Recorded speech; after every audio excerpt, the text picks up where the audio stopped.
বাংলাদেশে বিপুল ফুটবল দর্শক সমর্থনকে কাজে লাগিয়ে আর্জেন্টিনা বাণিজ্য সহ বিভিন্ন ক্ষেত্রে দ্বিপাক্ষিক সহযোগিতা বাড়াতে পারে বলে জানিয়েছেন প্রধান উপদেষ্টা ডক্টর মোহাম্মদ ইউনূস। রবিবার দেশটির রাষ্ট্রদূত দেখা করতে গেলে একথা জানান তিনি।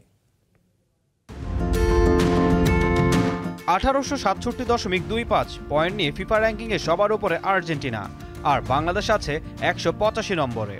দুই দেশের মধ্যকার ফুটবলের ব্যবধানের অনেক থাকলেও দূরত্ব কমিয়ে এনেছে ফুটবলের প্রতি ভালোবাসা।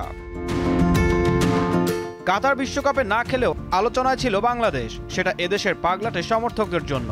আর্জেন্টিনা ফুটবল দলের প্রতি বাংলাদেশি জনগণের রয়েছে অভূতপূর্ব সমর্থন ও ভালোবাসা। বাংলাদেশি সমর্থকদের প্রতি আর্জেন্টাইনদেরও রয়েছে অন্য রকমের শ্রদ্ধা।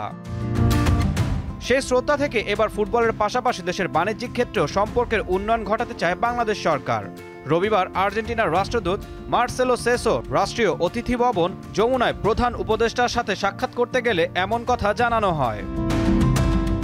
1978 সালে বন্ধ হয়ে যাওয়ার 45 বছর পর 2023 সালে ঢাকায় দূতাবাস পুনরায় খোলে আর্জেন্টিনা সরকার। তখন থেকেই দেশের ফুটবল নিয়ে কাজ করার কথা জানায় আর্জেন্টিনার দূতাবাস। দুই দেশের মধ্যে তৈরি হওয়া সুসম্পর্ককে ফুটবলের উন্নয়নের কাজে লাগিয়ে যুব ও ক্রীড়া মন্ত্রণালয় আর্জেন্টিনা সরকারের সঙ্গে 4 বছরের একটি চুক্তিতে যাওয়ার উদ্যোগ নেয় আগের সরকার। 2023 সালের জানুয়ারিতে বিশ্ব চ্যাম্পিয়ন আর্জেন্টিনাকে বাংলাদেশে আনার উদ্যোগও নেওয়া হয়, তবে তা বাস্তবায়ন হয়নি।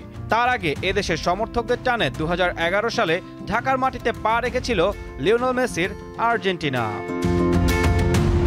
ঈশান হাসান, দীপ্ত স্পোর্টস।